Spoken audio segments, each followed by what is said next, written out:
The next topic you need to know is heat transfer and the greenhouse effect. There are three major types of heat transfer. Those three types of heat transfer are radiation, conduction, and convection. These three types of heat transfer you probably went over in 6th grade, but as you will see, they're going to be very important as we talk about weather. Radiation is heat transfer through empty space, or heat transfer that is not conduction and not convection. Conduction is heat transfer where the two objects must be touching.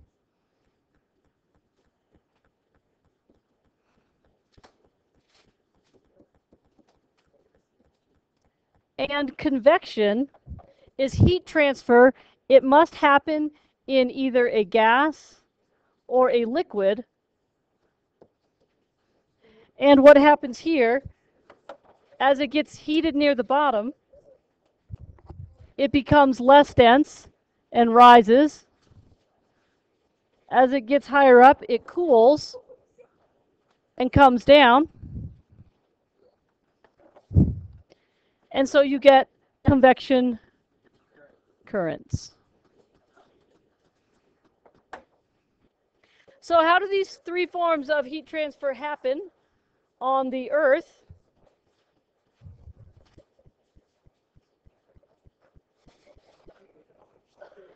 Heat transfer by radiation is going to be the cause of all weather. Because as we see, weather is going to happen because of different temperatures, different amounts of moisture, and that is all going to be ultimately caused by the sun. The sun, of course, is not touching the Earth, and so it can only heat the Earth by radiation. The Earth, the actual ground, is going to absorb the heat, and then the ground is warmer, it's touching the air, so that's going to be heat transfer by conduction as the ground heats the air. And then the air, or the water, being gas or liquid, is going to be warmer down low. It's going to get heated up, then it goes up, and then it comes down. And this is ultimately what is going to cause winds. Winds and weather are going to be caused by radiation and by uneven heating of the Earth's surface. An example of this that we spent quite a bit of time on earlier in the year is the land breeze and sea breeze. So you need to make sure you can identify and label a picture like this, figure out if it's a land breeze or a sea breeze, and label areas of high and low pressure.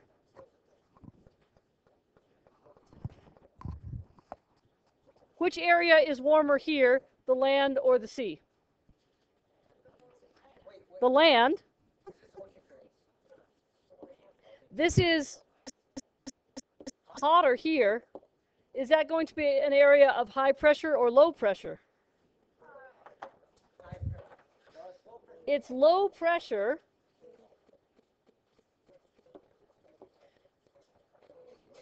because the hot air is rising, leaving low pressure. So it rises up, and then over here, over the ocean or over the water, water heats and cools more slowly, and very often changes temperature very little. And so this air is going to be cooler and denser, making an area of high pressure.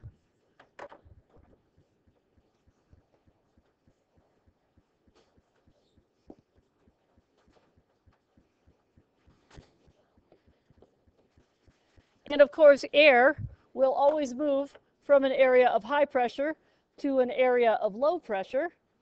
Winds are always named by where they come from. So is this a land breeze or a sea breeze? It's a sea breeze. And is it happening during the daytime or the nighttime?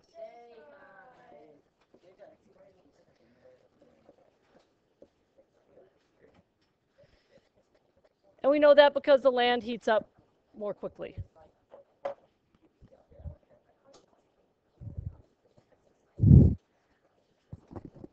As I mentioned in the last picture, one of the big differences that causes, one of the things that causes winds and weather is the uneven heating of the Earth's surface.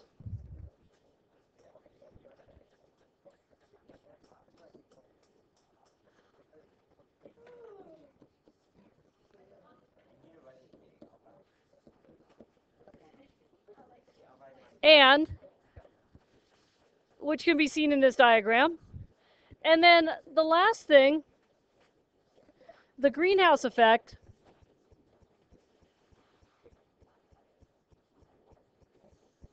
is the trapping of some of that heat by the Earth's atmosphere. So it's coming down, radiation, conduction, and then some of it gets trapped. The greenhouse effect, as we know from studying the planets, without it, our planet would be extremely warm and extremely cold.